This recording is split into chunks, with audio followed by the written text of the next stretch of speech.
Hey everybody, we're live now. Good morning, everybody. I'm Chair Barry Bialik, and I would like to welcome you to the May 5th, 2022 Affordable Housing Advisory Committee meeting. All committee members and staff are participating virtually. We appreciate your patience as we work through committee meetings a bit differently. We're streaming live on our virtual engagement hub, which is accessible through the virtual engagement hub link on the front page of the city website and also linked on the committee page. We also have an option for the public to listen and comment live by phone. Please dial 855-925-2801 and use meeting code 7663 to listen in. For those of you out there with us today, welcome. I'll now go through and introduce all the committee members who are participating virtually. Please make sure to mute your microphone if you're not speaking. When you have a question or would like to speak, unmute your microphone. Please remember to mute your phone, option *6 after you are done speaking. Committee members, as I call your name, please say a quick hello. Okay. Scott Adams. Good morning, this is Scott Adams. Can you all hear me? Yep. Okay, can you see me? Cannot see you. Okay, I'm working on video. Thanks. Okay. Dewana Little. Paul Heathman. Margie Bukowski. No, she's out. Brian Methvin. Brian Methvin. Joe Eichelheimer. Good morning, everyone. I'm staying off camera this meeting. Okay. Chris Day. Good morning, Chris Day here. Brandy Woodard. Good morning. Good morning. Babs Phillip. Good morning, all. Andy Barnett.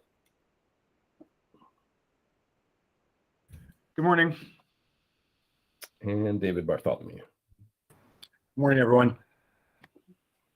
Great, welcome. And as city, I don't know if I've seen, is Councilwoman Mosley here? Yeah, okay, thanks. All right, we're going to move on to our agenda. First item is the approval of our minutes from last meeting. Has everyone had an opportunity to look at them? Have a motion to accept them?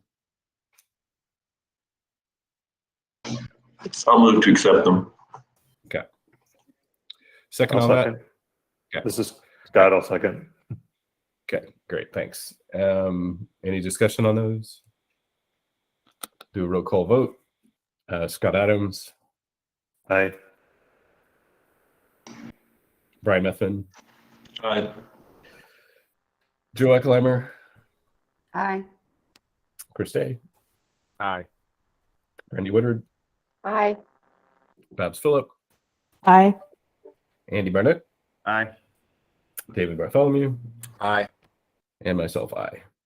Thank you so much. Okay. Next up's our kind of list of available homes. Kind of the same kind of bleak picture that we've been seeing for several months. There's just no inventory. Haven't seen much changing. Haven't seen much new production. That's going to looks like it's going to change that. Any comments or thoughts on them? Anyone want to list some houses for less than $275,000? Okay. Yeah, it's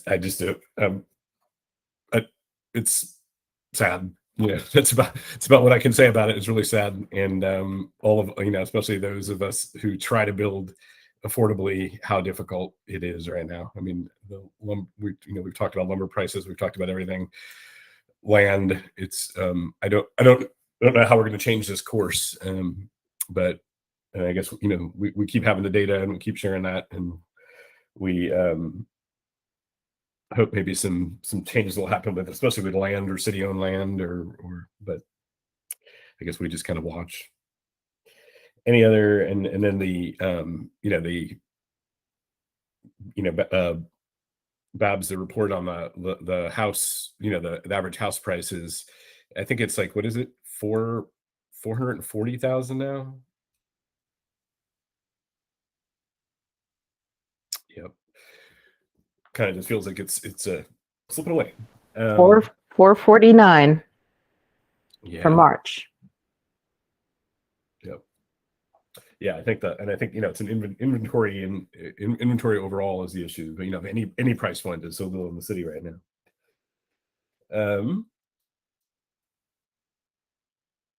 Any other questions on that? So I'll move on. Okay, thanks. Next up in the unfinished business section, we're going to talk about the Cdbg repair funds for manufactured homes. There was an update that was attached to the agenda. Andy and I think, was it Jonathan Jones? Did you prepare the memo about that? Do you want to just share your findings? I know Andy has some thoughts on this, and then there's some back emails I've seen happen. So I'll let you, you and Sasha and Andy kind of chat about this some. Sure.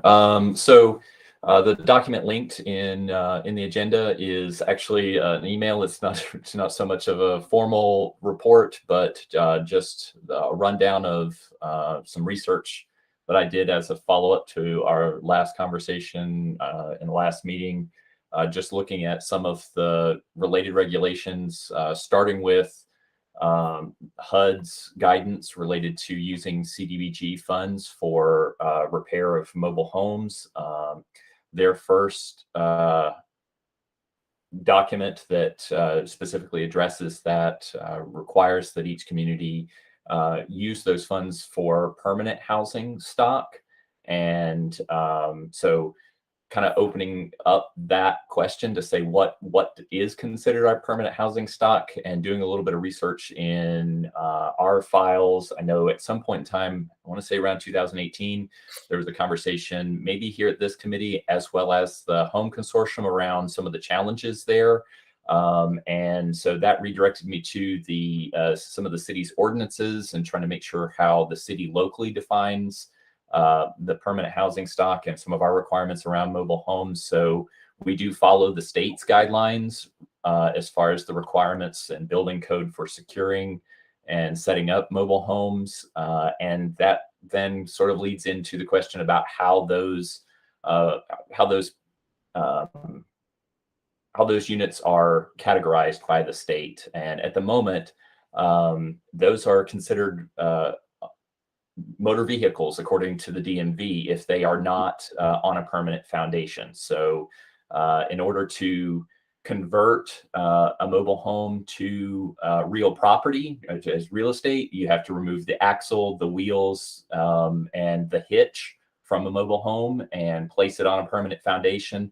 And then at that point in time, it can be retitled as real property. So I think where our Cdbg policy currently says we can use Cdbg funds for repair to mobile homes that are on a permanent foundation, I think we're kind of running into some regulation issues at the at the state level to say, like, these are if they're not on a permanent foundation, they are right now considered motor vehicles. And so it's kind of a hard argument to make to HUD that we could use those Cdbg funds to repair something that's already categorized as a motor vehicle. So it's a bit of a definition issue, but it really has some regulation implications there.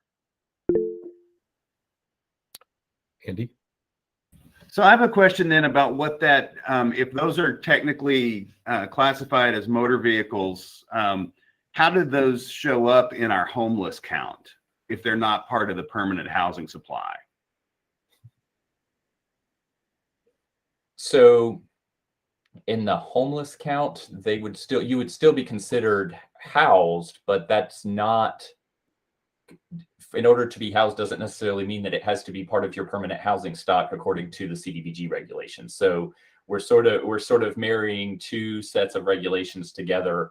But at the end of the day, the categories for counting someone and their experience of homelessness is really unsheltered and housed, and then sheltered, like in an emergency shelter situation. So the nuances there, we're trying to get those to line up. I don't think that trying to line that up with the definition of permanent housing stock is where HUD's been looking at that point in time count. Yeah, I would imagine that if I was living in my car, I would be considered unhoused. Right. And if you're telling me that you're treating mobile homes that are financed as personal property rather than real property are motor vehicles, wouldn't that follow that? I mean, if those are not part of our housing supply, then that should increase. Like, we can't do it both ways. We can't cut these people out as not living in permanent housing and also not address it from a homeless services standpoint. That is an interesting argument, and I think it might warrant further discussion. I think that's something that this committee could certainly take up as, you know, part of its advisory role, and you know, really kind of wrestle with that. I know, Andy, you suggested that other communities might have already made similar changes. I'd be interested to hear how they have tackled this, especially in North Carolina. I know there's other states that may very well have already taken on mobile home repair, you know, if they're not on a permanent foundation in that way. I think one of the questions I would include in that conversation is, you know, the consideration as you're looking at home repair. Some of the Cdbg regulations allow for those to be structured as loans, and that then you end up with a lien on the real property. And so I think that looks a little different if you're talking about something that's titled as a motor vehicle, which is not something that you would even consider when you're doing a point in time count. You know, like somebody's living in their car and, you know, knocking on the window and saying, hey, you know, do you have a lien against this? No, we're here to just figure out who in our community is in need of housing. So some of those nuances kind of fall into place quickly. So that would be something else I would consider, is like looking at the nature of the rest of the Cdbg regulations regarding housing rehabilitation. It's a sort of a bigger it's a bigger ball of wax than simply taking a census of how many people are unsheltered in our community. Right. Well, and you know, I think that's, I mean, obviously there's more to unpack here. A lot of the, you know, most of the Cdbg funded repairs that happen locally aren't, you know, there isn't a lien placed against the property on those. They're under that lien amount. I would challenge us as a committee to think about this and this definition of permanent from a couple of different standpoints, right? So we have, when we look at manufactured homes, we know that the older units that are pre-HUD code can't be moved. So they're in effect permanent. They can't, you know, they're not going anywhere. They're where they are. I think when we look at the folks that, certainly the folks who are mobile home residents who are reaching out for assistance with repairs, lower wage workers, fixed income households that are in mobile homes, you know, if they don't have the resources to repair their home, they certainly don't have the resources to move that home out of our community or to move it to a different site or to treat it as anything other than their permanent home. I think the other piece to consider is there's really nowhere for them to move those units, particularly if they're in, you know, if they're in need of repair. There's not a park that's going to accept them, even if they are post HUD code, and somehow we have a means for those folks to move those out.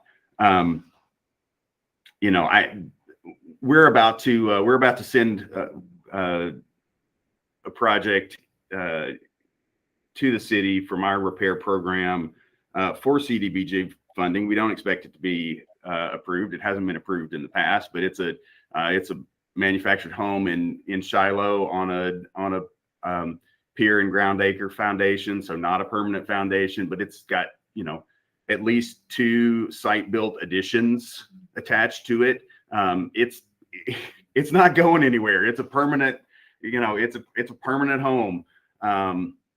And, you know, we've got to be a little bit more creative, I think, about how we think about the role that these units play in our housing supply. And I just challenge us to keep pushing on that. And if it's not possible to find a pathway to use federal funds, to use Cdbg for this, I think we really need to think about, you know, the potential for local funds that have some more flexibility, because it's, you know, the means that someone uses to finance their home, whether it's, you know, real property or personal property, you know, the means that they use to attach it to the ground underneath them, shouldn't determine their access to health and safety and a dignified place to live. And we shouldn't be in a place where we're denying public resources that are available to other households to some households just because of the type of financing used or the type of construction technology used in the development of their home. So I'm going to encourage us to keep pushing on this, Jonathan. I really appreciate you digging in and looking into that. And I know it's a hornet's nest of regulations when you start picking this apart, and it's why this goes unaddressed in so many communities. But I really encourage us to keep looking at this and finding a path to yes. What was the city you sent over? I saw the link. Was it Concord and it was, I did the link. It was kind of a little vague. Like it didn't have any kind of specifics how they did it. It just said in some cases. And so is this something like, I mean, we're saying we would like to discuss as a committee. Obviously we've now, this has been something we're saying is important. We keep, we're basically being told, well, I hear it's important, but it's a state thing or federal definition. Is that kind of where we're getting the block, like where the no comes from, is that we have to follow the federal definition with this, for what the CDBG funds. So when we put CDBG funds into a project, we have to follow the federal regulations. And when HUD says that we have to have a unit that's considered part of our permanent housing stock, we have to be able to defend why we consider that unit part of our permanent housing stock. So I think that maybe one of the other nuances here would be, as we start talking about, mobile units, if we're talking about, camper trailers, RVs, tiny homes that are still on wheels that are a little more mobile than maybe a pre-1978 unit. So it's more than just saying, is this something we want to do, but to really kind of dig deep and say, what does it mean when we say we are going to use these federal funds on eligible permanent housing stock, and be able to tell HUD with a straight face what we intend to do with that money. Because if we don't, they can come back and audit our program, and then we have to pay that money back. Mm-hmm. Sure. Can I ask, how many do you think, like, Andy, like how many, if this was allowed, how many manufactured homes do you think would be applying per year, and what kind of annual funding do you think this would take? Barry, I don't know, because this has been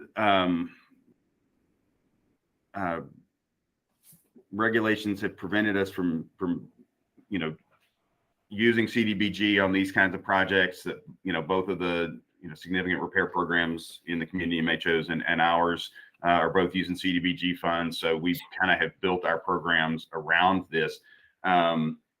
And so we don't see a lot of applications from folks in manufactured homes, because we're not able to convert them into a completed project very, very often. So, I think in Buncombe County, about 15% of our housing stock is manufactured housing. We've got a lot of parks that have recently converted in ownership. And there's a lot of work to encourage tenants in those parks to either improve their unit or lose their spot in the park. So there's a lot going on with this. I think there's somewhere around in 2018 when I did this research, there were something like 40 parks that showed up as having a City of Asheville address. So again, hard to put a number on exactly how big this would be, but I don't imagine, I don't imagine it being something that that would, really tax a local program if we decided to do something outside of what's eligible with CDBG funds. What would it take is it something we could run through a housing trust fund? Right now, I don't believe home repair is an eligible use for housing trust fund at all. Jonathan, is that correct, or Sasha? Jonathan was shaking his head. Go ahead, I don't Jonathan. believe so. Yeah. I don't know that we have a local source for home repair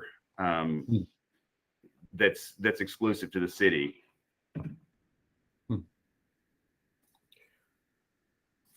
Okay, well, trying to think of next steps. I mean, basically, this is we have something we all feel strong. You know, we feel pretty strongly on. We have like basically a federal interpretation that could be in the way, or maybe we can explore how other municipalities have gotten past it. And you know, so it sounds like housing trust fund is not a tool.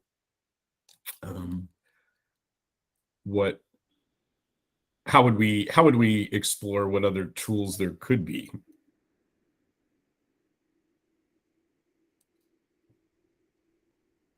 Have y'all had a conversation with HUD field office on this question, or? No, we haven't. Not at this time. Yeah. Okay. All right. Well, it sounds like I think next step maybe you know, because we're kind of just we don't know what to do next. Let's maybe let's do a little bit of research, like who else is doing this around the state, and if we can find a model, a method that they figured out how to do it. You know, like, so I mean, obviously someone to reach out to the Concord to ask. I mean, it was kind of, their language was kind of fuzzy on it, but maybe to reach out to other municipalities who might be doing it to see how they've done it, because it could be, as you know, as you suggested, Andy, like it could be going to the local HUD field. You know, the local officer might say, "Oh yeah, you know, you can do that." But yeah, it seems like it's something that's important. It's coming up, and as we, you know, I know we've been doing a little bit of push towards allowing more manufactured homes in the city. Based on the studies we did for Buncombe County, that 25% last year of all of the houses less than 275 that sold in Buncombe County over the year were manufactured homes. So, and in the city, I think there's just a single one. So it shows that you know, the county, by allowing manufactured home, has an affordable housing option that we don't have in the city, and that we, you know, if we can look at opening our minds a little bit, then we may be able to have more housing stock. David? Yeah, I'd be happy to look into that. Andy, I don't know if that email and the documents in there between you and Jonathan, as far as you got with the research, if you have anything else you can send to me. I'm very interested in this issue. I have clients who are living in mobile homes that are not up to the code in the park that they live in. And I can certainly reach out to Concord, but I'm also going to be at the Community Economic Development Conference and the Frank Conference in Wilmington, and I'll talk to a few people there and see what I can find out. And I'm getting an intern, so hopefully I can present a little bit on this. It does seem like if it's working some ways that, you know, in other places, you know, we might be able to get to yes on this. It's certainly complicated with the state definition of mobile homes and titles rather than deeds, but I can't see those not being considered permanent housing just because of that. I think, you know, without knowing as much about the Cdbg regulations as you do, Jonathan, and many people here, like, it seems like there should be some way to argue that this is a permissible. It's like, you know, 14% of North Carolina's housing stock. So, but I'll try to look into it. If you guys send me anything else that's not in the documents, and see what I can find out. Great. Cool. Thank you. And I can forward the same information to the HUD field office and see if they have any direction, any guidance on our end. Okay. Thanks.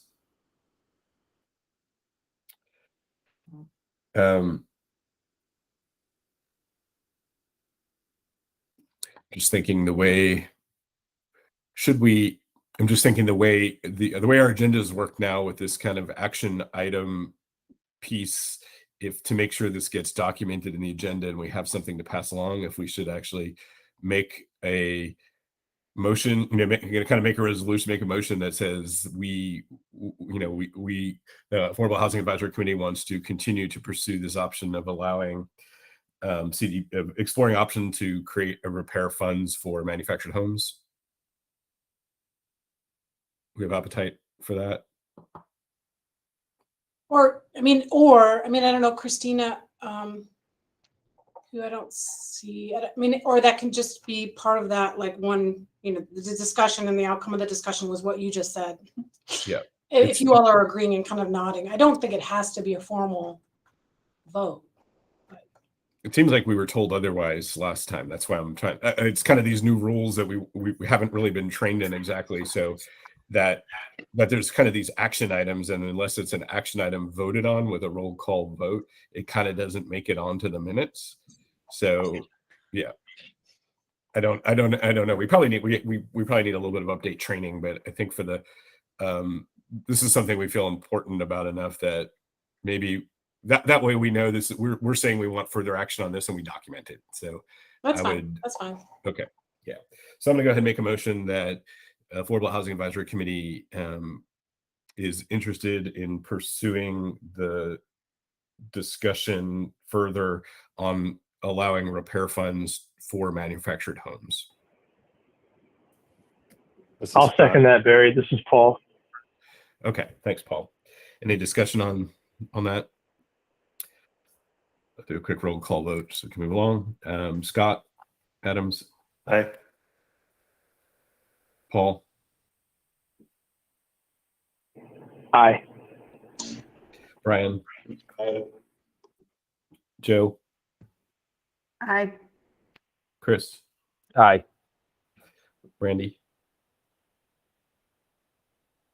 Aye. Babs. Aye. Andy. Aye.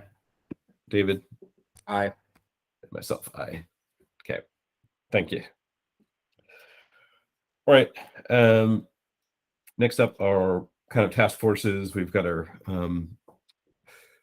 build and connect that's been getting together. The connect, and Andy did I think last month the committee, the task forces I know connect did a really good job kind of fleshing out what we passed on to HCD based on our overarching 3 tasks, and then kind of creating ways we can support that. And that documented was kind of passed on to the HCD agenda last month. Any updates you want to kind of give on Connect, Andy, beyond that?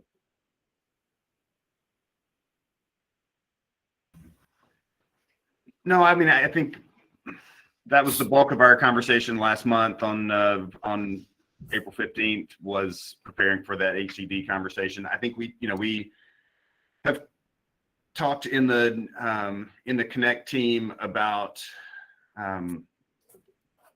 our struggle lately to recruit and retain and engage members in the committee, particularly folks who bring lived experience to the committee's work, and we feel like some of that has to do with the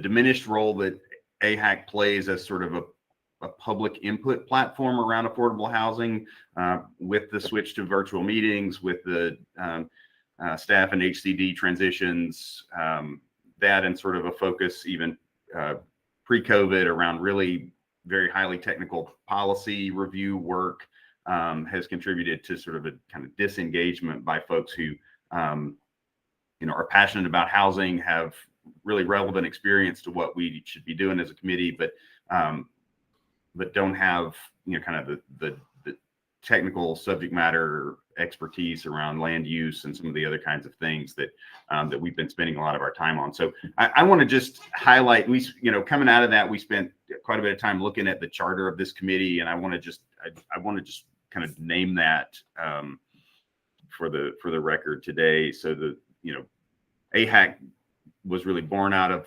the work that the Mayor's Task Force on Affordable Housing did in 2007 and 8 in creating our last community-wide comprehensive housing strategy document that we're going to talk about here in a little bit. But this group was really created to to assist in the implementation and kind of monitor that work, specifically to consider affordable housing policy issues and advise city leadership about those policies, to develop concrete action steps to implement the highest priorities of the affordable housing plan and to update that plan as appropriate over time, and to advise city leadership and staff regarding affordable housing priorities for the investment of city controlled funds.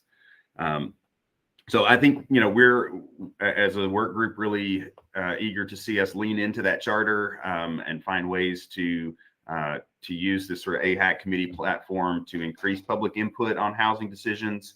You know, I think we're very much in support of reviewing and the possible reboot of that 2008 comprehensive housing plan. We also, you know, kind of sidelined the other project that we were working on to get ready for our HCD presentation, but plan to get back onto the work that we were doing before around bringing a proposal for an equitable development scorecard as a way to gather public input on affordable housing decisions through the AHAC process. So that's about it from Connect. Cool. You know, one thing we talked about, like so it's these task forces are different than subcommittees. And I remember when we went through the, you know, defining and creating these, we had to get a little bit of input on them. But one of the things about a task force is you are allowed to invite in and bring in to join the task force either regularly or casual or occasionally people who are not on in our committee. And that's kind of what, you know, a lot of these task forces, they invite other people in. Like when we in the build committee, we generally invite in like the Home Builders Association and members of that, and we usually kind of bring in like another discipline. Like we've had Ricky Hurley come to meetings. We've had Kevin Johnson from MSD. But so, you know, that's one of the things that's allowed to bring in outside input into it. And one of you know, kind of what Andy was saying, like one of the things, you know, when we look at kind of our overarching 3 goals and you know, that's what we advertise for new members for. It's what, you know, it's kind of our overarching, what we're supposed to follow. You know, we're basically upholding a plan that was created and that hasn't been updated since 2008. And that's why we kind of have that attached to this agenda to kind of really start the discussion of like, okay, well, this is a lot has changed in 14 years, especially, you know, around housing. So, you know, we've got, you know, we're going to be able to kind of tackle that. My understanding is there isn't necessarily you know, there's ideas in like amongst staff about updating it, but I don't think there's an initiative that's been created to update it.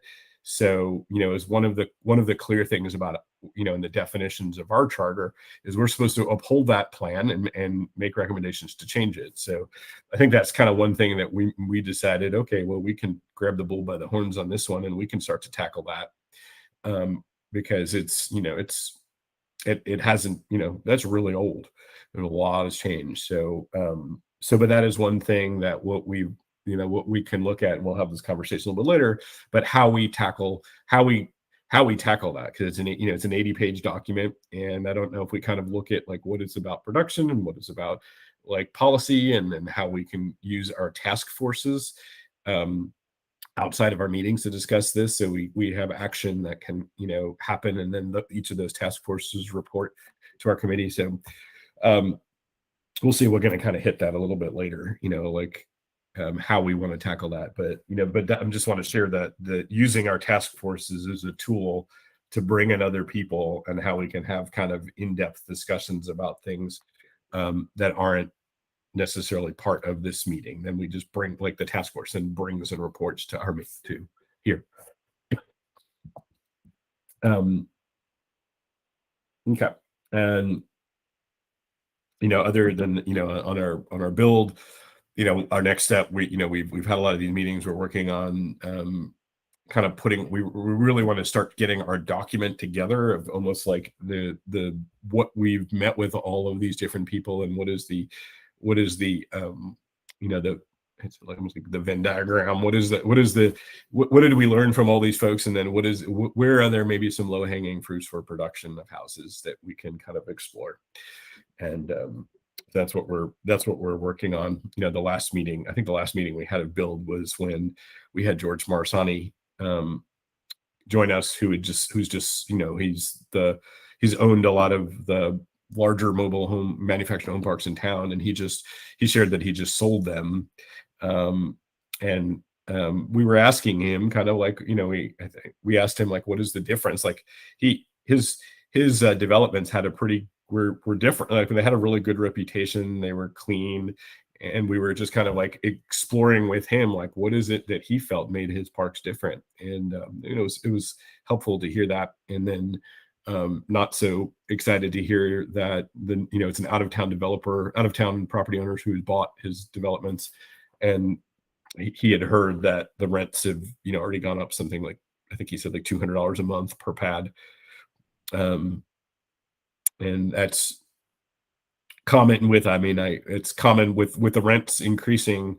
You know, I'm sure you're hearing a lot about this, David, with I can't believe, besides like the house prices going up so much, how much I'm hearing about rents for individuals as their leases are renewing are going up $700 per month.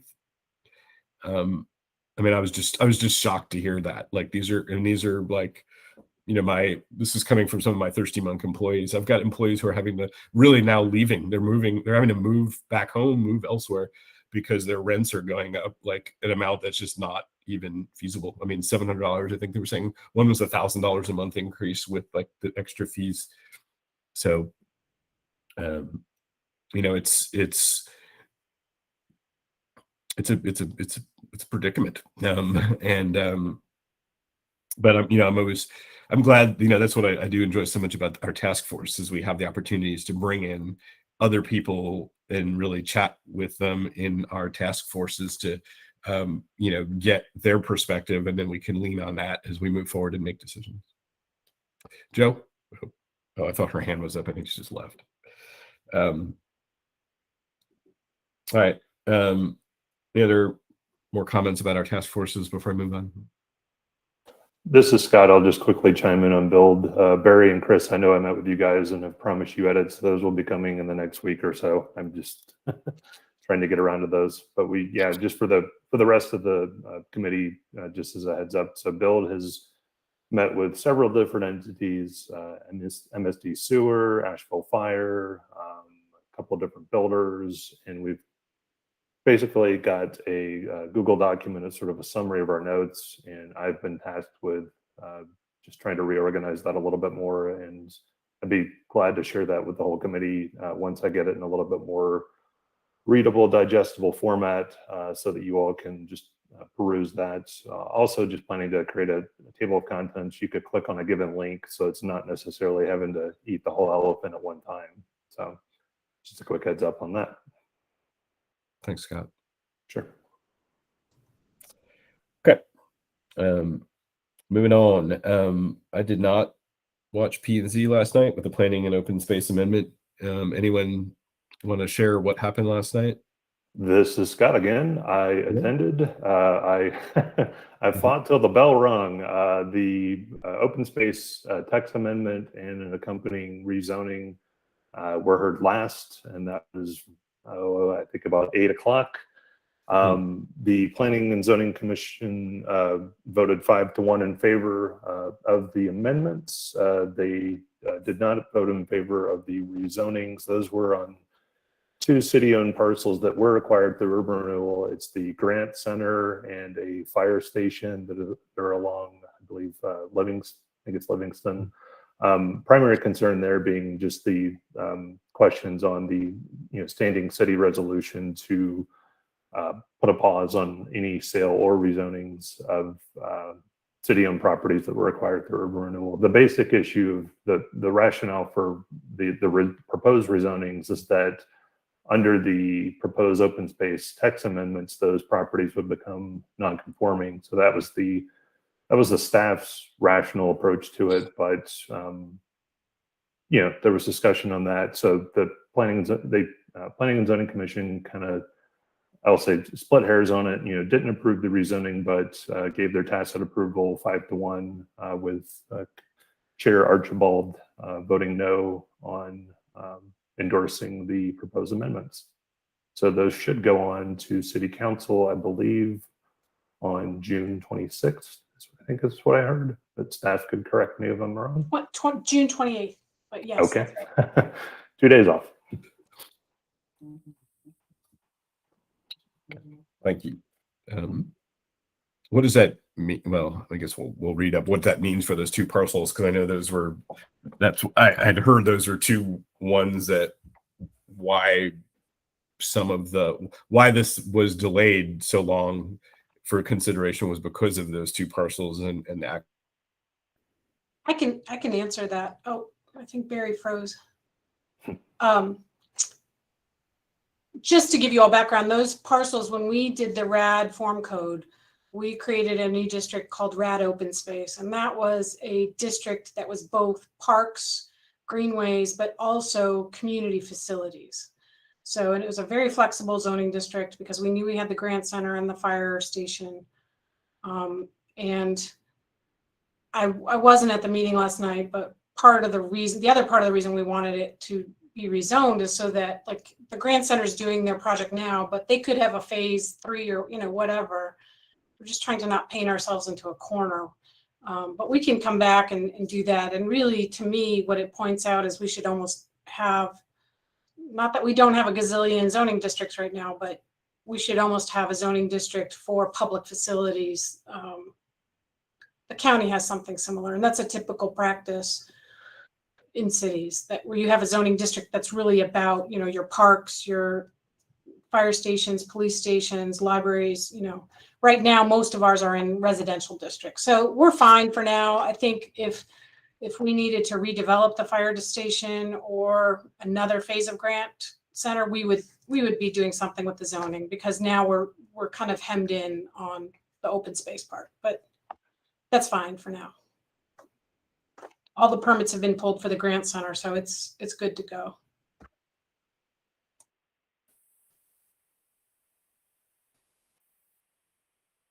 That's a good summary, Sasha. And also, it was pointed out, Ricky Hurley was at the meeting, and it was pointed out that to the north of the Grant Center, that's largely already reserved for tree save and stream buffer and whatnot. So it's, in terms of its future development potential, I think largely what's occurring with the community center now and the expansion of the pool and whatnot, I think that's, it's pretty well baked for what's happening on that site. But yeah, I think it's, like you said, I think it's not a major issue going forward in terms of looking at the future zoning of that.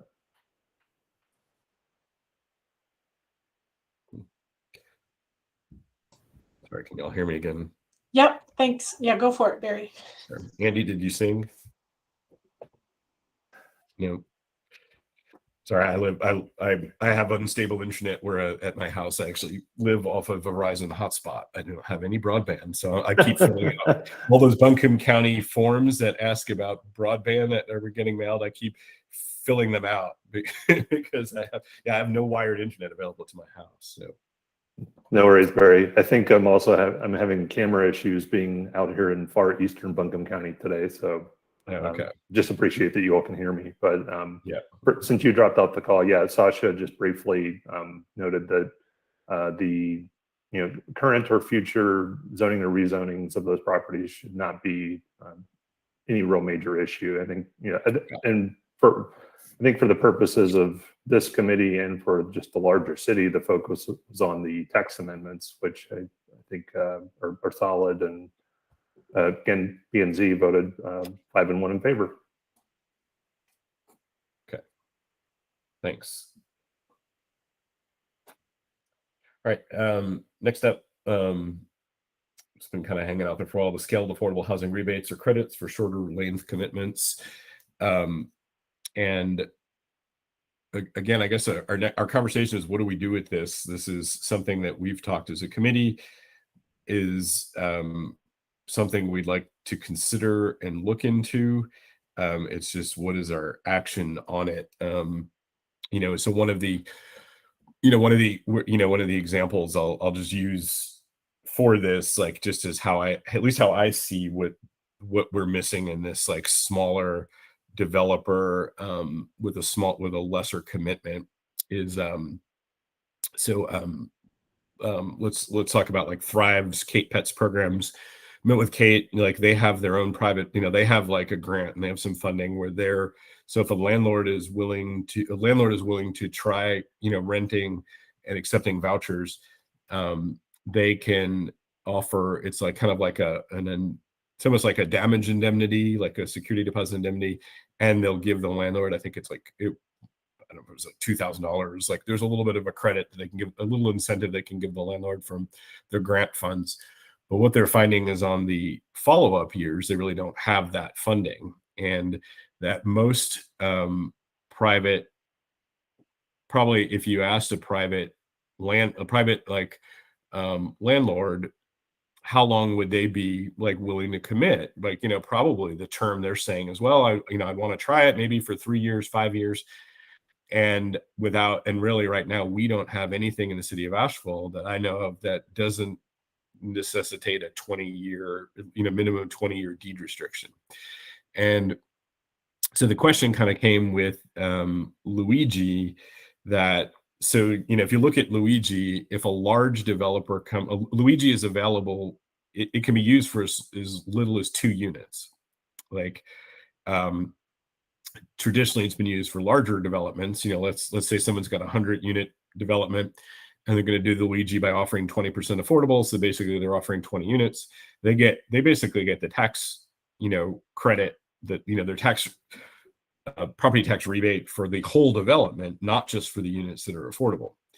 So the question is like, why, if as a private landlord, if you're willing to offer for, let's say, even whatever the length, even 2 years, why can't you do a Luigi and get the property taxes abated for the years that you agree without having to, sign that 20-year commitment? Because so that's kind of where this, where I look at like, that's an example of a scaled rebate program that would incentivize other people. It would offer an incentive to smaller landlords to do it without having to, I always use this get married before you date kind of example that, and I don't know of any tools that we have now. And I've been, that's why I've kept this on the agenda so long. It's like we the simplest tool we used to have was a fee rebate program based on a first turn.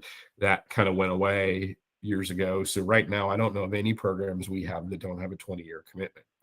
And the question is, especially if you increase your percentage of affordable units, like if someone's got 2 rental units and they're willing to put both of them towards affordable housing, why couldn't we have some credit for at least the years that they're available? Andy? Thanks, Barry. I want to follow up on your comment at the beginning of that, which is sort of what the process piece of this. So how do we get this off of the, sort of endlessly bopping along our agenda here and actually take something. So I guess this is maybe more directed to the staff on the call. I mean, I think we've determined that we don't have the authority necessarily to tell you all what to do. So what would it, I mean, is the most helpful thing that we could do as a committee to go ahead and draft a sample policy document for your review and to bring to HCD on these kinds of things? I mean, I'm really stuck at this point with like, what lever do we pull to make these things happen? We've talked about this and I think have agreed that it's a tool that could be useful, but how do we take the next step on it and without adding to staff, to staff's workload? But at the same time, I mean, again, none of us are experts in drafting public policy. That's not really what we do. So, I mean, what would be helpful to move some of these ideas into a point where they're ready for implementation and can be approved by HCD and adopted? I can't make promises. I love to solve problems and say, yeah, we're going to do it. And then I'm over promised and there's no capacity, and that would be bad. So I think I will say that we are having some conversations about evaluating the Luigi tool and how is it doing, and is it accomplishing what we want? And I think, again, I can't make promises about, you know, when or if that would happen, but I think that would be a part of that, right? So I think if AHAC said to staff, you know, here's some things we think, and maybe you've already done this and I haven't gone through all your documents, and it sounds like you've got a great Google Doc, which Scott, please share with staff too, because I'm really interested to see that. But it sounds like if you have some like goals of, like I just heard Barry say, shorter terms, or things like, if you had specific goals or things that you could say, these are the holes we're looking to fill, and then maybe we get to a point where we say, yeah, help us draft policy. But I don't know that we're not there yet. But this could be, Andy, one of those ones that, because this is also, you know, from our meeting with Hdd, that we are going to have this kind of agenda link up, that we would recommend something here that then gets at least discussed by Hdd, or is it's a priority, or at least we say it's a priority, and it'll get linked to their agenda. Whether, you know, what they choose to do with it, you know, will be up to them. But say, you know, but I've had discussions where they're, you know, we'll agree to be linked and passed along, because it would be helpful to know if, so we don't spin our wheels. Like it might say from a, like HCD might, or the councilwoman say, we're not interested in that. And from some of my, you know, understanding of some of them, they might have no interest in that. And it would be really good to get clarification on that before we all spend our time and feel like we're wasting our time, which is, you know, what happens so many times is that we've done all this stuff, we've done all this work, staff's all this done this work, then it goes to HCD, and then they're like, well, you know, we're not really interested in that because it doesn't, you know, doesn't accomplish this. So, you know, that's where kind of our idea of like going to HCD with 1 or 2 priorities a month of like, hey, this is something we think is important to discuss, because they might say, you know, no, we're not. If it doesn't have 20-year or long-term affordability, we don't want to change any policies, and that way we're not wasting our time on it. So, you know, this might be one of those, Andy, that we've had this kind of floating on our agenda for a while. We've basically said, hey, we think this is important, but we haven't had any input from council people who are really, if we came up with anything, they're the ones who are going to say, nah, I don't want that, or yes, I like that. So maybe I think, you know, getting their input on this would be valuable. So we don't feel like we're wasting our time. Staff doesn't feel like they're wasting their time. So do we need to make a motion on making this one of the priorities that we would send forward to HCD as an agenda item, and, you know, draft some sort of, you know, some sort of statement saying, you know, here's what we would, here's what we think is, would be helpful around a scaled housing rebate or tax credit program, and we'd like your, you know, I mean, do we need a motion on that? I believe we do. I might also suggest that sort of working between those two options is, to what you said earlier, Andy, like providing a written summary of what it is that's being put forward.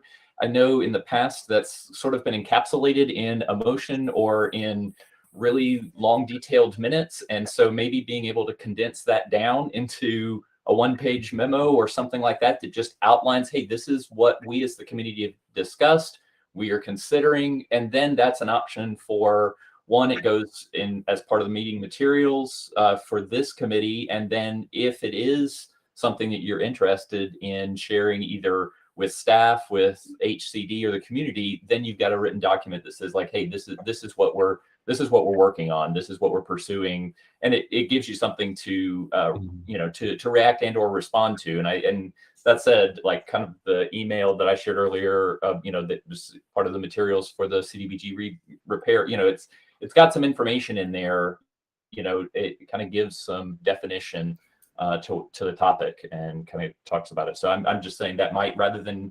everything having to fall back to an action item on the minutes, but also something that can be passed along, rather than committee members at HCD having to review the video of this meeting or read through long notes. Is maybe a summary document that could be shared, something that you all can put together. Yeah.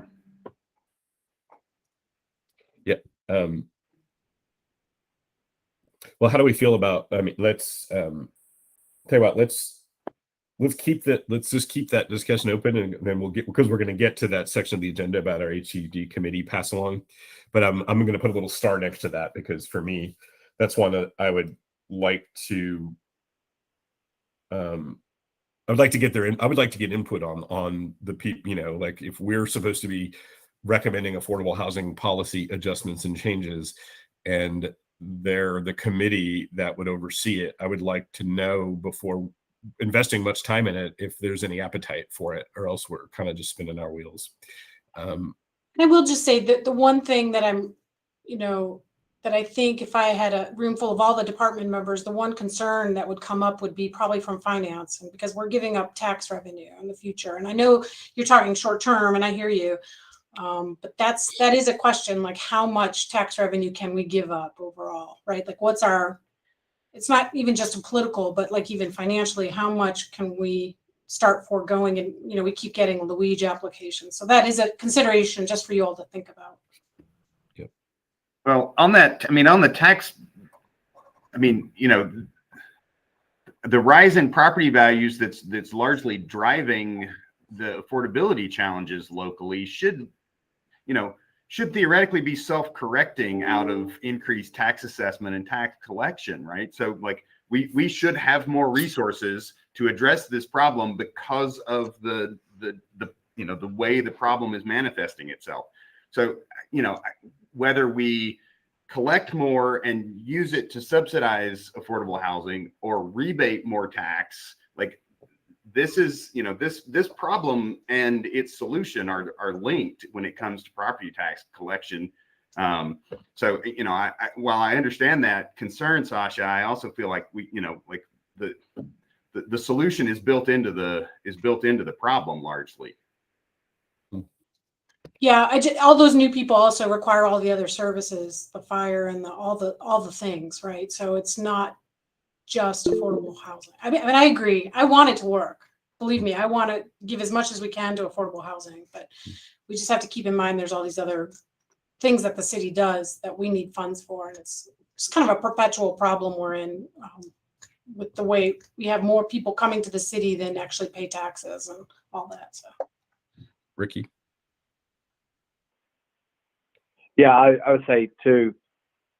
Yeah, the property values are going up, accelerating up. But the other thing that we're facing is our costs are, inflation's hit everything the city's doing. I mean, obviously anything that does water treatment, materials for water treatment, the fuel costs are out the roof. And it's like we're very service delivery heavy. I mean, almost everything that we all do is touching people. I mean, we involve high touch contact. I mean, all our police, our sanitation, it's heavy personnel wise because we're not producing a good, but because we're producing a service. So it's the same thing. We're trying to chase up wages that are trying to, to support the staff, because we have less and less staff even living in the city. So yeah, it's the same place. I think, and I remember I got here in 2011 and 12. There was Lauren Bradley had put out, the iceberg is melting report, because as Sasha alluded to, we're constrained. We're basically becoming an inelastic city. We can't chase growth beyond our borders. We can only do voluntary annexation. We're wholly stranded to redevelopment. So we don't have a lot of ability to gain new revenue. I'm not saying that's not a good idea. And in other states, they're able to kind of split how they tax industrial commercial properties at a different rate. And in North Carolina, it's a level field. Some states, they can kind of do a 25% of the value for residential and a 50 on the commercial. So that they set their millage rate, they're taking more from the commercial properties. In North Carolina, it's not complete. Everybody is at that line. And I'll tell you another thing with commercial properties that we learned is that it's not really the building value. Theirs is more like, it's more like return on investment, what you can make off the building. And Chris Day sees this a lot, where if you have an appraiser do the evaluation of the building based on a depreciated cost method or like reconstruct it, those values come back much higher than what the tax office has assessed that commercial property. So if you kind of look at some older commercial properties around town, you'll be like, wait a second, that fast food restaurant shouldn't be worth $300,000. But we can coincidentally get an appraisal that says it's worth $800,000. It's because how state law requires the commercial tax value to be assessed. So, I mean, it's really weird. We're saying it, Andy. I'm not, this is my opinion. I probably shouldn't say it's on the meeting, but I'm not sure if commercial properties are bearing the full value of the taxing now. There's probably some that really are. Sure. So, okay. That's something to think about. I'll shut up. Yeah, I think there are. I mean, there's a couple of, again, when I look at low hanging fruits that wouldn't necessarily cost the city money, one example, I think Andy and I were just talking about it. There used to be the fee rebate policy that basically the city just puts the stamp on it, and really the funding comes from MSD, and it's basically just rebating the MSD fees and the water fees and half of the development fees. So it's almost like it costs the city very little, but it was enough of an incentive, like for the for a builder of new rental units or homes, that it was like $4,000 or something. It wasn't a lot, but it was enough that could make a difference. Like, I mean, example in my case, what I would do with those, when we would get those, we would turn them back, and we would turn them back as an expense for the buyer and do a prepaid PMI to like remove PMI from their mortgage. So I mean, it's like it's not a big tool, but it didn't cost the city any money. And there's a couple of things out there, like that. But I think it's just we have to kind of it's almost like we want this philosophical blessing, like from the people, from the council members, like, are you open to this or not? Because we learned from our frustration with down payment. If you're not, like, we don't want to do something if we know you're not open to it, because you're not going to change your mind. We've learned that. So anyway, but yeah, I think we'll move on, because I know we got a big agenda. We're kind of tracking time. So next up is kind of our work plan section. There's one section to report back from meeting with HCD. It was an interesting meeting with HCD. Margie, Andy, Joe, and I were live on it. I know a lot of you others followed. Basically, I mean, honestly, the gist I got out of it was really most of HCD isn't very interested in affordable housing. It's not a priority for them. And we were pretty much told that affordable housing, we were asking for a slot on their agenda because we think affordable housing is number one. And pretty much we were told that, well, what about all the other committees, that we can't prioritize you over them? And it was a little shocking, but I get it. I guess you can't have your favorite children. But on the back end, I had some discussions with the chair of HCD, and even though I came out of the meeting understanding that, I thought, my feeling from it was we were getting close. There was not so much interest, but then Deborah kind of stepped in and said, "Nah, we'll just put it on the consideration for boards and commissions," which is, in process. But I was able to discuss with the chair of HCD afterwards, Sage, and it sounds like we will have a little agenda link up, because at least she does prioritize affordable housing. So that's where this kind of came from. And so it'll help. I think it will help for some of these things we're working on to get clarification if there is interest from the other members of HCD. Because back to this last thing, we don't want to be spinning our wheels on things that are not going to be supported. because we're all just going to feel frustrated. So that was the other part we did talk about was for Housing Trust Fund and Luigi applications that come through. One of the discussions we started when Paul was still here was that when there's a staff report created for each of these that's given to HCD, and that there could be as simple as a AHAC line on the staff report that says this is what AHAC said about it, or rather, so we're not like a binding vote, but we're kind of a memo line on the staff report. And it sounds like, Sasha, you were kind of open to that idea. I guess, and Jonathan I need to go find back what you were all doing. I was under the impression was that Paul was giving you updates on, were we talking about Luigi? Sorry, I was looking at something for a second. Is that what you were just saying? What's that on the Weeds and Housing Trust Fund applications? Yeah, that we had talked at so years ago they used to when we had better connection with everything, those applications generally were discussed with us as a committee. We're not a binding vote, but we would discuss them. Hearing them then helps design better policy. Mm-hmm. And we would kind of talk about them like, oh, well, that's maybe there should be a wider unit mix. Nothing we do is binding, but it was something that would come up for creating better policy. Mm-hmm. And so that's where when Paul and I were kind of working out the how-to, because it kind of it seems like it was about 2 years ago, it stopped running through us, and I don't know why. And we kept we kept saying, hey, we want to see these, what's up for the month? And they kind of just were, we were told that it's like, well, you don't really need to see those.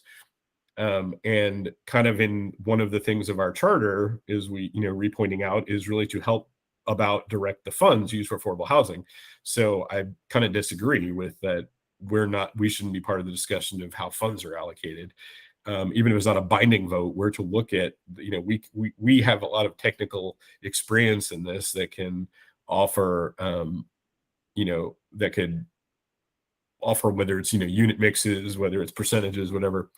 But it definitely seems like, revisiting what our charter is, it's certainly part of our top 3 priorities. Mm-hmm.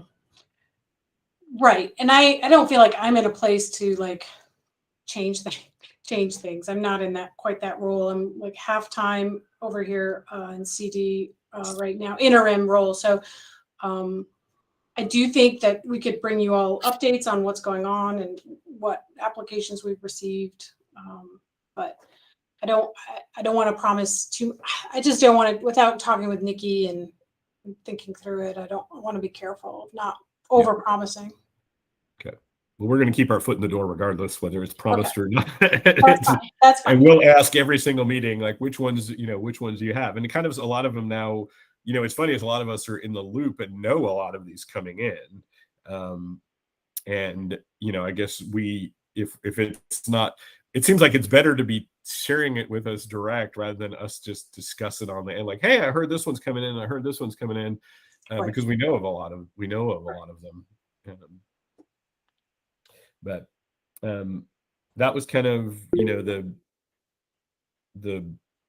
gist of what I picked up from the HCD meeting is, again, that I didn't feel that affordable housing was a huge priority for the committee, and or for some members of the committee, and that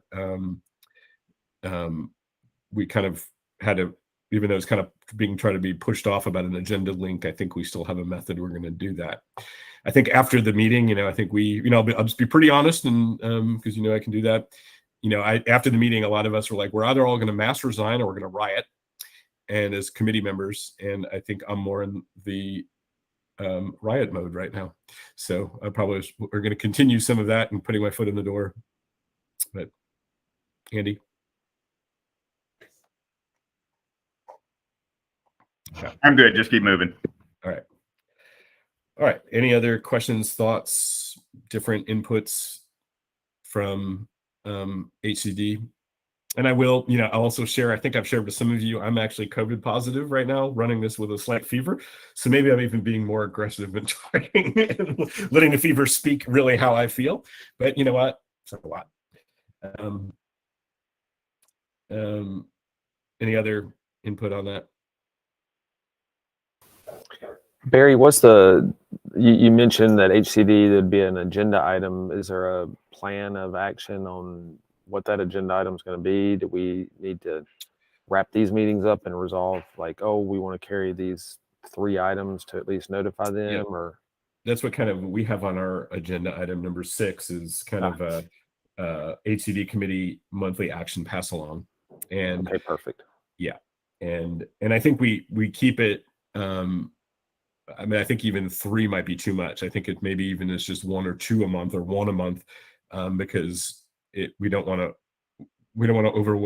we have a very narrow welcome, so we don't want to overuse our welcome.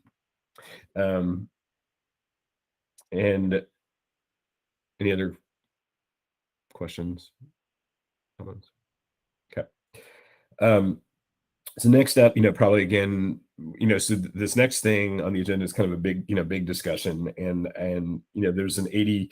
So the last, our committee charter is basically, committee was kind of created, as Andy said, from the creation, the Mayor's Task Force in 2007, the creation of the 2008 Affordable Housing Action Plan.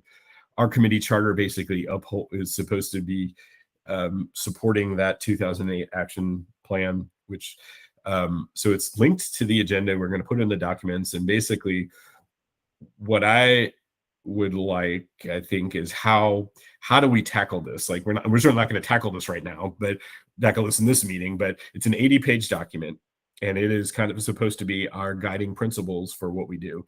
And I think we need to kind of look at how do we tackle this in pieces? Do we look at 5 pages at a time? Do we look at what breaks down by topic? Andy, do you have? I mean, I'm actually not sure how to tackle it yet. I mean, but we need to. We kind of need to look at it and look at, read through it, and then kind of see how updated. Is this really out of date, and we just need to? I mean, we just need to change some figures, or does this whole thing need to be redone completely? Yeah, I mean, I've given this a lot of thought, Barry, since you and I first talked about this. I mean, I think if I was going to sequence the work around this, I think getting everybody familiar with the whole document as a committee, so spending some time with it over between now and next month, maybe at next month's meeting, we could, have a little bit of discussion about, people's reaction to this, what still seems relevant, what doesn't. Then I really think that an important piece for us would be to kind of scorecard, were some things accomplished, were other things not accomplished, are some of the things that, still seem relevant. Do they, is it worth going ahead and making those an action item to track? So I would say kind of moving on that point, and then, figuring out what's, get familiar with the document, figure out what's still relevant, kind of do a scorecard analysis of the progress that was made toward the goals in the document, and then start thinking about what, how to cast a vision for something similar to this, that's reflective of our current state in the community. Okay. Well, do we want to, maybe we just leave it with that for this month? So maybe some sort of homework to read, for y'all to read some of it. How much does staff, how much do you reference the 2008 action plan?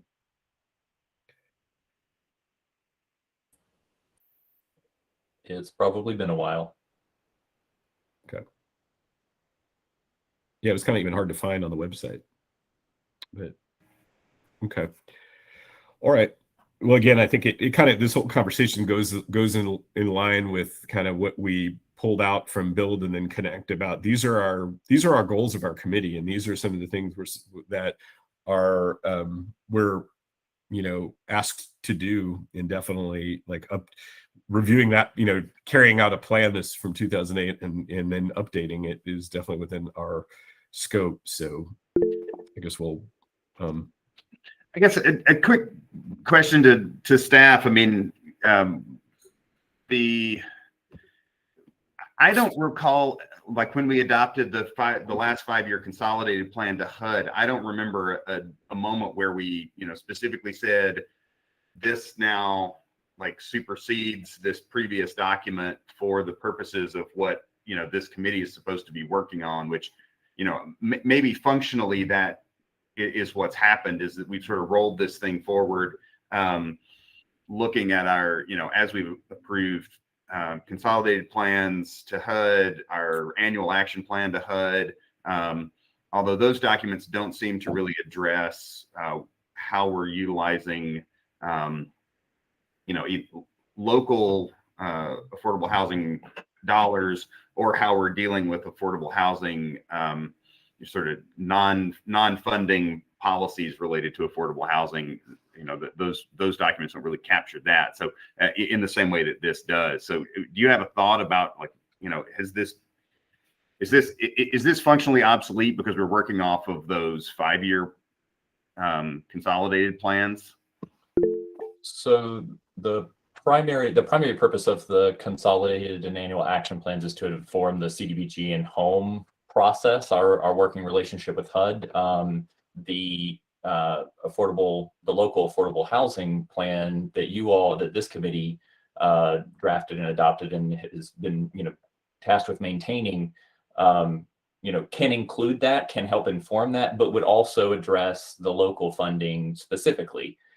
So I think there is certainly some overlap. Unfortunately, the most recent addition to or update to the consolidated plan happened while we were all, working remotely and in these committees doing a lot of things, feeling a little disconnected. But, I know looking back through some of the minutes in the past and some of the updates that Paul shared, just letting folks know that those consolidated plans, those annual action plans are, on the website and available for comment.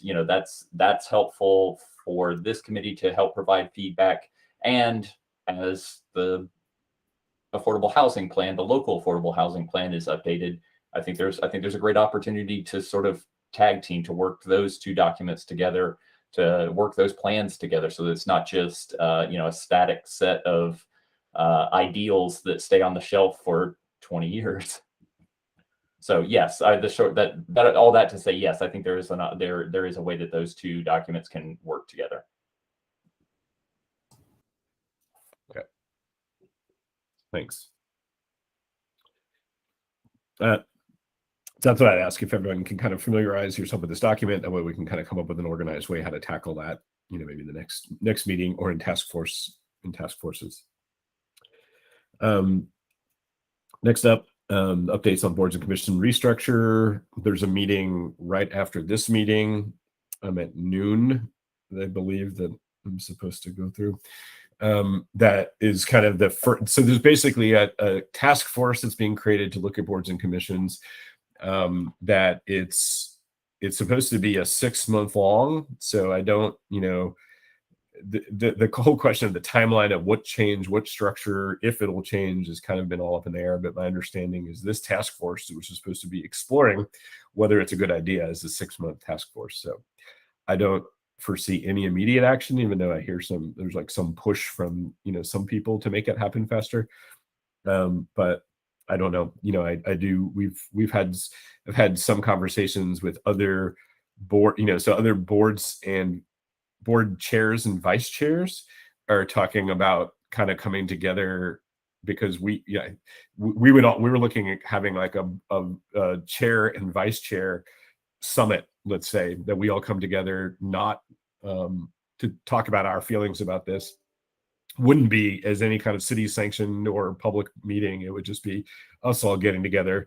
I don't think there's any, we can't think of any rules that would limit that, but we're planning to, because there hasn't really been a unified voice, because what it feels like any kind of feedback we've put in through the boards and commissions gets filtered, and it doesn't really make it back as to what we really feel.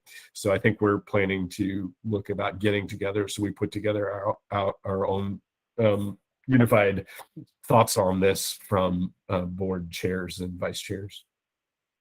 But I'll be interested, like I said, the next meeting I think is today, and so I'll report back what happens in that and what the timeline looks like.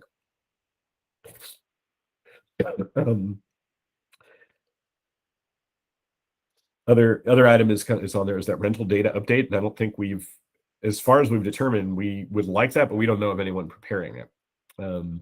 So I'm not sure. We think it's an important data to know, but especially when we hear about all these rents rising, but I don't know what we do to get that data if it's not really being tracked. But I think I'm just going to leave. If anyone has any other ideas on it or how we go about, I mean, we can't really commission that, but we all determined it was valuable data. We just don't know of anyone preparing it.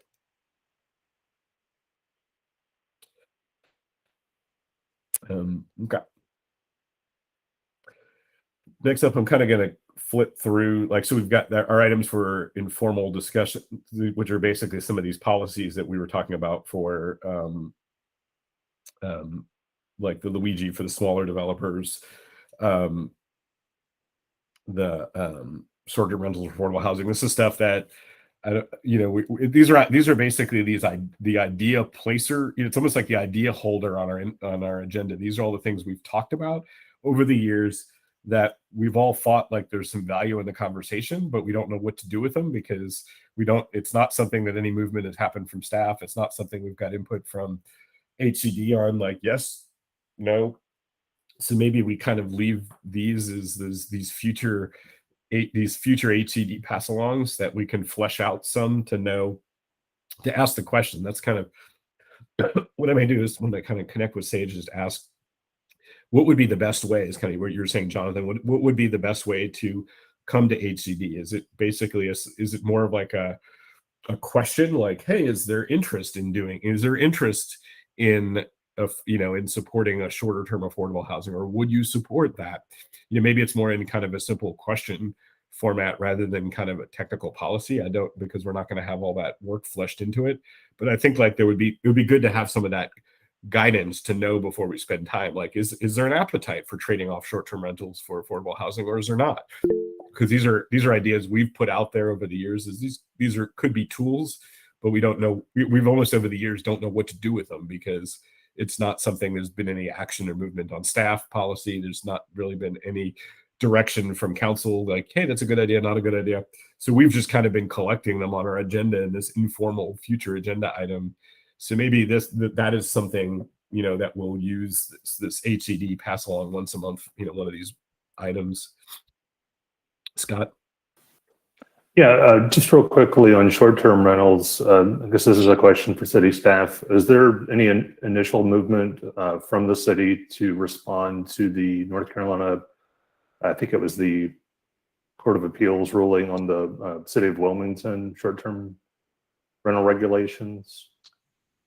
And Ricky has stepped away for just a second, and he would probably be better suited to answer that question. I think, from what I have heard, that we are actually okay. We think our regulations are okay. And the one thing it does, we do have some legal non-conforming short-term rental units, like in downtown, where people built units that were short-term rentals when it was legal to do that in all the commercial districts. So we had, in those units, we had them on this annual permit thing, so that, because it's non-conforming, so you got to get a permit every year. And if you don't get a permit for a year, you lose it. You lose that right. So I think that court case basically said you don't have to do those. You can't enforce that permit. But Ricky, do you want to speak to that? Yeah, that's correct. I'm here, Sasha. I had to step away from the computer, but yeah, I'm here. That's correct. So Wilmington and Schroeder basically circled around about permitting and licensing of rental property, and that's what the case turned on. The city of Asheville has always not allowed short-term vacation rentals in residential zoning districts. So we never allowed it in residential districts, and the court did say that it held zoning whole in the fact that we can regulate use. So if you define a short-term rental and you define the districts that it can or cannot happen, then the land use controls are still in effect. So that part under the zoning side of that is fine. It was this, well, like Wilmington was doing this annual licensing or permitting registration, and they also were doing like a lottery. So Right. It was allowed to happen in residential districts, but only with separation separation distance. We don't have that for homestays. So if the operator, resident, the tenant or the owner, the operator lives on premise, you can have up to 2 bedrooms, and two neighbors next door can have a homestay. So there's no separation distance. There's no quantity control by census block or tract. It's meet the standards of the code. So if somebody obtains a homestay permit, they just need to get their homestay permit. We'll do that inspection for safety, and that's it. And that's kind of where we're at. But to clarify, currently, if you build an ADU, you cannot use it for a homestay? You cannot rent out a whole dwelling unit, correct. You cannot rent out a ADU. Okay. Because I'll just say this, an ADU, accessory dwelling unit, is more like a made-up local term. We define that.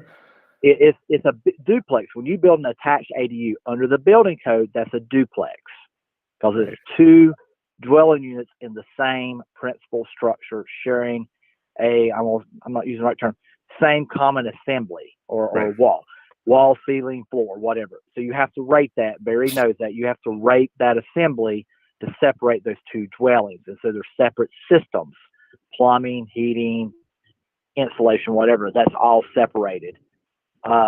Now, there's a thing called a mother-in-law suite that we've all heard of. That's where you have an efficiency area that is either upstairs, downstairs, to the side, and you go through an opening, let's say down the stairs to a lower living area, and there may be a bedroom, bathroom, and kitchen. Right. That's just an extension of your living envelope. Right. It's not separated in any way, electrically, whatever. It's all one air living space. Okay. So the It primary definitely has a second kitchen. Yeah. So Right. you can have a homestay in that suite area. Right. Even if they have a stove or a sink, they can have it because it's part of your dwelling unit. Okay. So the current differentiation right now is if you have a detached ADU, that is not allowed to be a homestay. Attached or detached, a separate dwelling unit cannot be an STVR. That's Okay. what it would be. All right. Yeah. Thank you for the clarification. Be glad to help anybody else call us, and we'll explain every nuance there is under the sun. I take Ricky up on that on a regular basis. All right. So that's kind of what I'm just going to kind of pass over for time. All these informal items, because those are the things that basically we've discussed.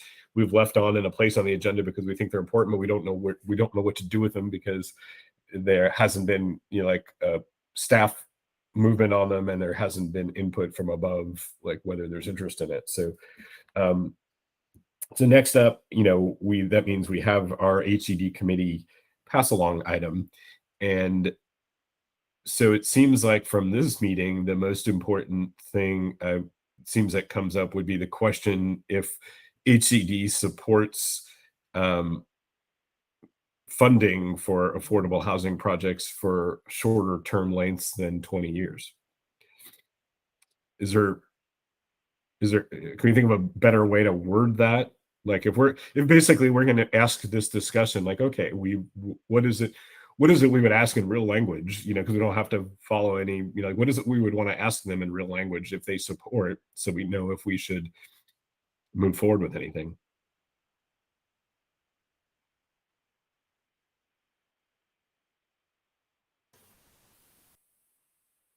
I think we would need to, I think the intent would be for, smaller, 1 and 2 home type situations. We're not the idea of commercial apartments and that being a minimum of 20. I don't have any issue with that. I think we're trying to encourage those that the one-offs and the smaller. So I think we need to make sure we're clarifying that aspect. Mm-hmm. But in that regard, I like what you brought up in the past of what you call it, the first flip or or however you referred to it. But I mean, the first. I'm trying to think just how to word this. for smaller, basically what I see, it's the question is, especially for the shorter term, is there, for smaller projects, is there appetite for smaller commitments that where the some of the funding is given or the credits are given only on the years that it's used for affordable housing? I don't know. I mean, I guess I need some help kind of what question we want to ask so we can, and what this will probably be is, whatever this question is, then, I'll probably have the opportunity to flesh that discussion out with Sage so she has background about what we're asking. But I guess I need some help on this question. Like, what is it we want to ask? Andy? I feel like we've passed a motion on this in the past. Is it possible to go back and, I mean, I feel like we should be advancing something that we've all had a chance to discuss and weigh in on. I mean, I wonder if it's possible to go back and kind of pull the language that we've already, that this committee has already approved around this and advance that to HCD.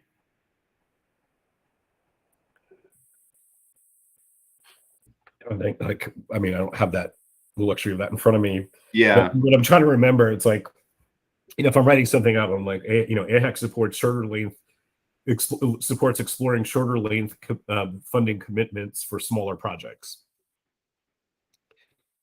I mean, it's kind of, I think the gist of it, it's kind of an open discussion, whether it's for rental or sale. But basically, I think that's the idea, is like we're supporting shorter length commitments for smaller size projects. Is that accurate? Yeah, and so the action to HCD is just a sort of a signal of their willingness to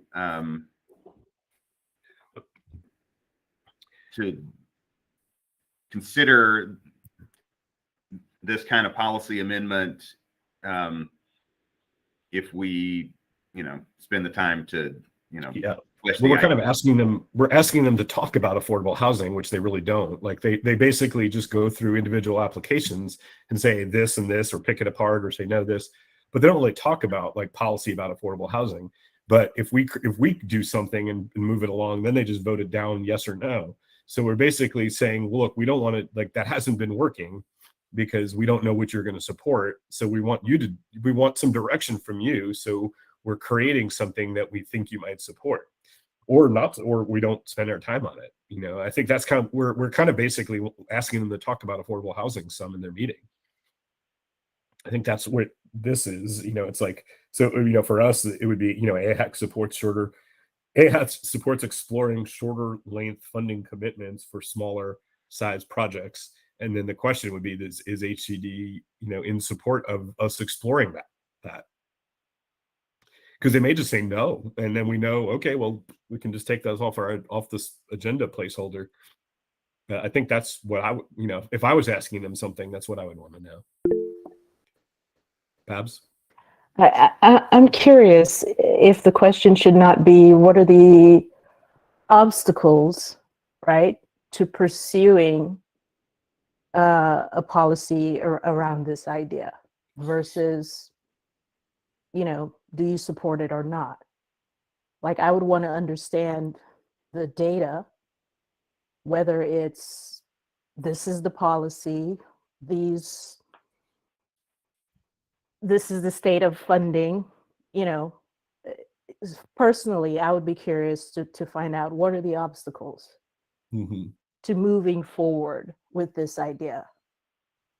And maybe there is a takeaway for AHEC, to build a case, to say, here's what the opportunity is, here's projections about how things would change if this were part of the policy.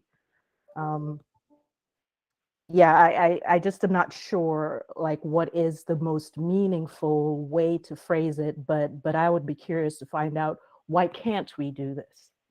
Mm-hmm.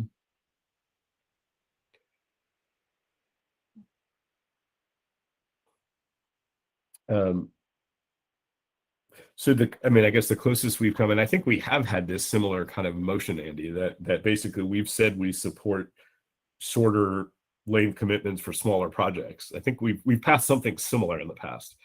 And basically we're just asking for that to be discussed. Do we want to just use that?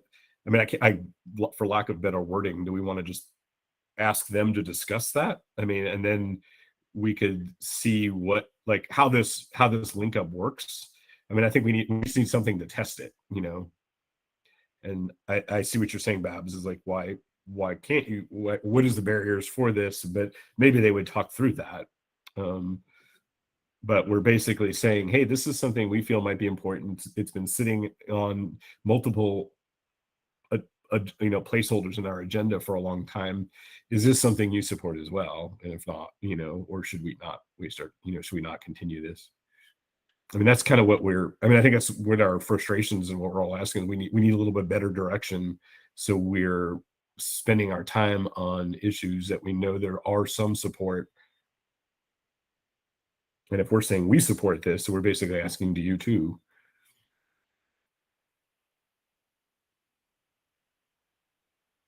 Well, how about is that, how about, I mean, I'm just, I guess that wording that, I'm going to say that AHAC supports shorter length funding commitments for smaller size projects as a pass along. And I'm going to, so I'll make that as a motion. It's kind of broad. Do you have a second on that? I'll second. Okay. Can I make a friendly amendment? Yeah. Well, this is, and I'm going to ask about discussion. Yeah. So, I think I'd be comfortable with the motion as AHAC supports the exploration of, or the consideration of shorter, whatever it was so add in the explore. So AHAC supports exploring shorter length funding commitments for smaller projects. Yeah. Okay. That works. So I'll amend. Because we may find that it's not something that we can all agree to support, or but right now we want to know that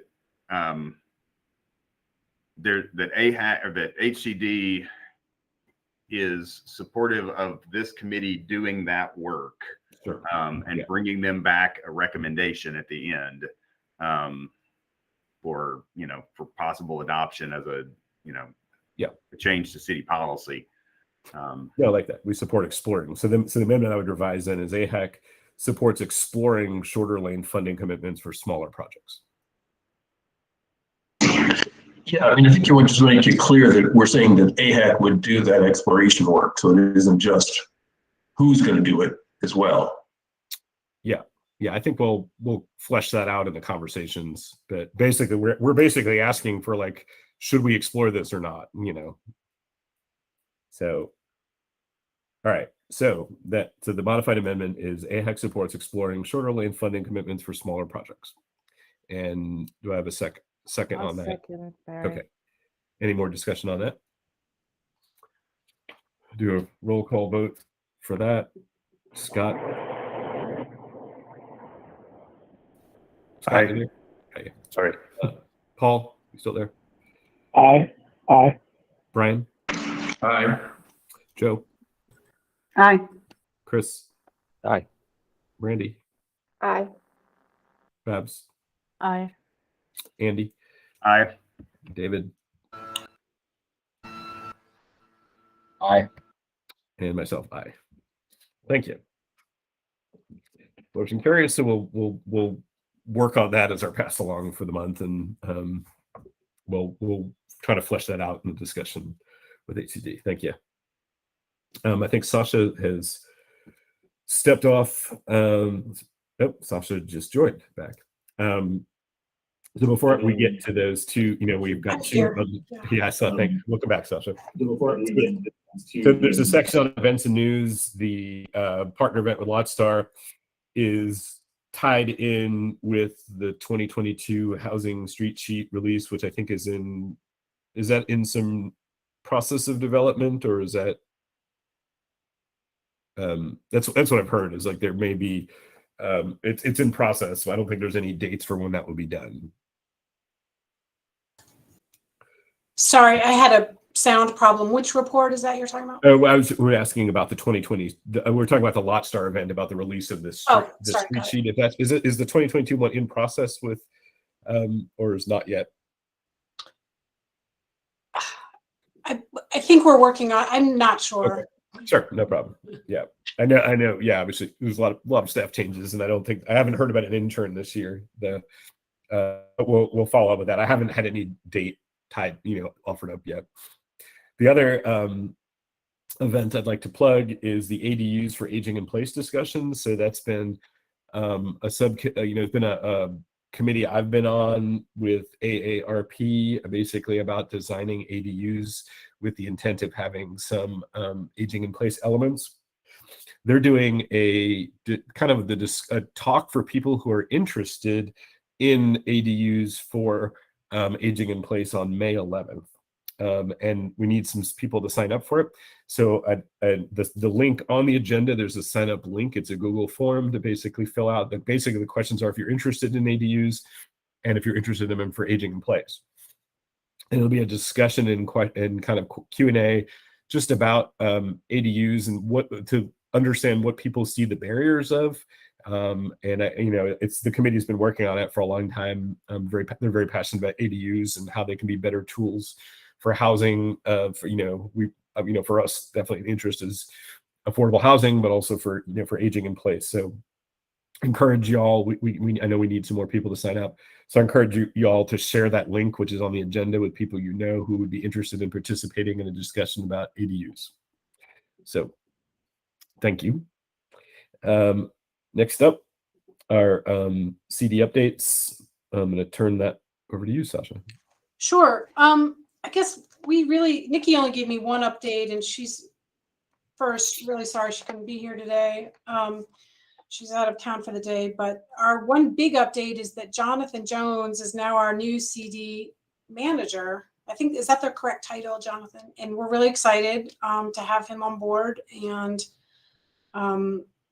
it's going to be great to have somebody internal who already can just get right in the job right there, and has been doing the job very well for the past few months. So people are excited about that. So congratulations to Jonathan. That was the only update that Nikki gave me. I will tell you, since we were talking about this earlier, we do have, some of you saw this at HCD, there was a Luigi application for 217 Hilliard, and that is a project of 80 micro housing units, and the Luigi was for 20% affordable at 80% or below for 20 years. And that location it's between the old hotspot and the house on Grove Street. So by virtue of its location, it qualifies for a lot of points. So it's like a 21-year grant, and HCD approved it 2-1. There's some concern from one council member about her comments. I took it to be more like about gentrification and changing to that area. So that application will be proceeding to the Finance Committee at the end of this month on May 24th. And then on May 24th, but it won't go to council until sometime in June 14th, I believe.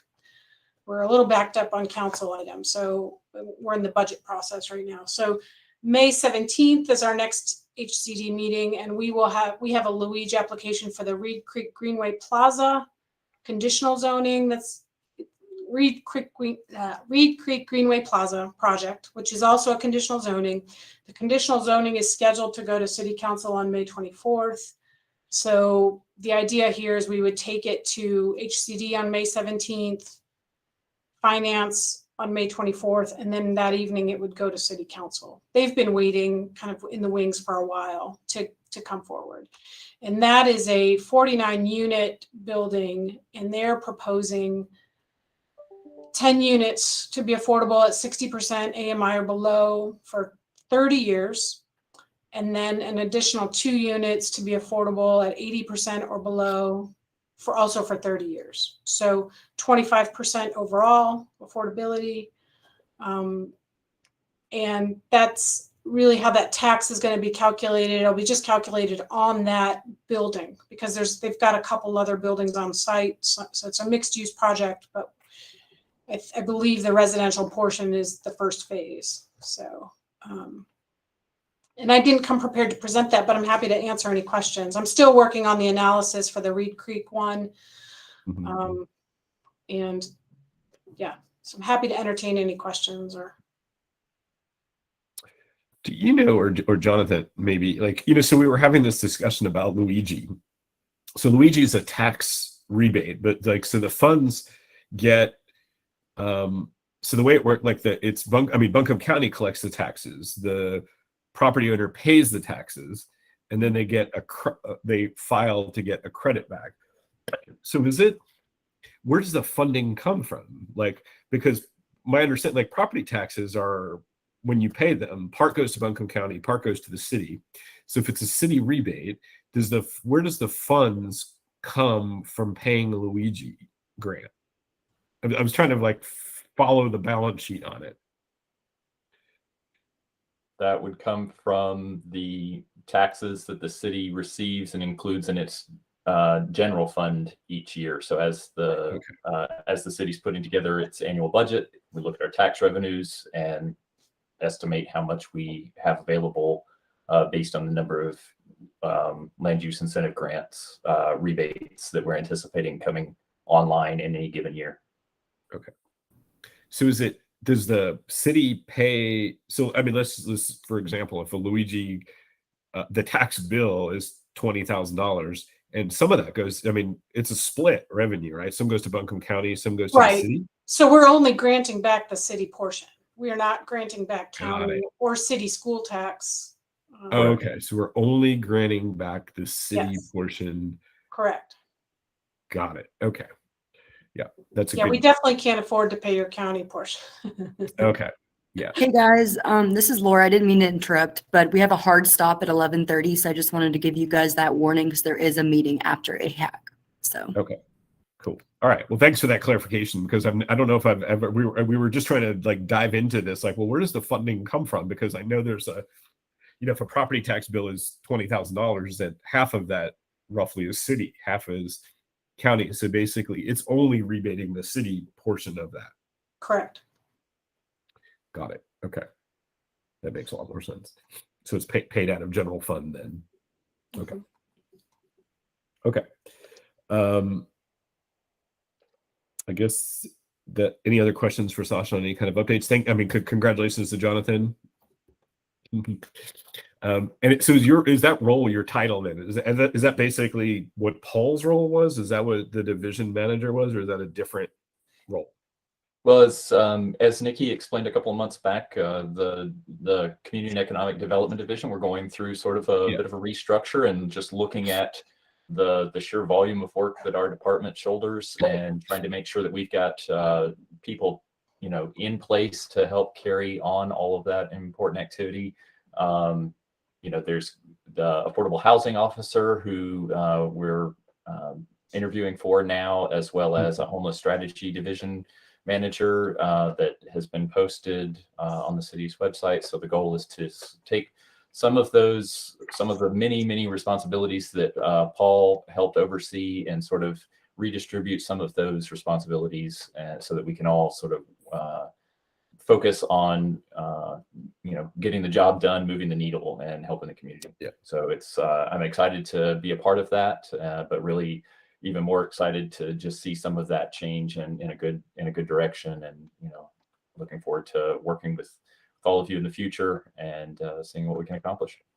Great. Thanks. Congratulations. And appreciate it.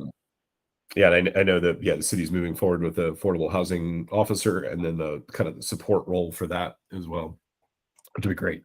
And then I assume then what they're gonna have to do is backfill, like hire to backfill some of these, like your old position would that then get advertised? Yes. Okay, great. All right. I see on the CD updates is the bit about affordable housing calculation updates and guide. Is that new relevant stuff, or is that just kind of hanging out there? I believe that's hanging out there. I'm not sure what. Okay. Okay. Christina? Hey, Barry. So I just wanted to touch on why that's on the agenda. We are looking to update the affordable housing calculator, and we needed a little bit of guidance on the rates of housing in the community. And we just wanted to reach out to you all to see if you could help us out with getting new rates to add to that calculator so we can get that updated and then shared back out with the community. Okay. So you want us to look at the calculators on it's on the affordable housing page of CD, right? Correct. And I'm also going to add that into the comment section so you all can have access to that. But yeah, if you could just take a look at it, and you all having bankers on this board and then real estate agents, we really feel that it could be a really good opportunity to work together to kind of update this so our community can have better access to know what they can actually afford in Asheville. Okay. Paul, if you're still there, especially if you could take a look at the interest rates on that, because obviously those are changed. Yep. Okay, thanks. Thank you. I was going to offer that Connect could take that up with Christina. Okay. That seems like it's right in our wheelhouse. Right. Yeah, let's do that. Let's put that on our Connect agenda for our next meeting. We'll discuss it. Great. Thank you. Thanks. Do we have any public on the public comments holding?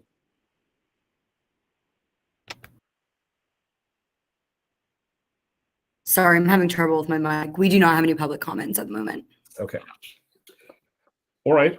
Well, I think we can wrap up then. So thank y'all.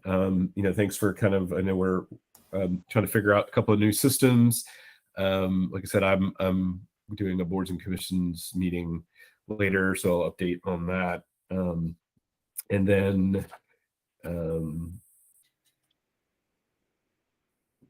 I guess I'll keep you posted about kind of how it goes with the pass along to HCD about how that wording and discussion goes.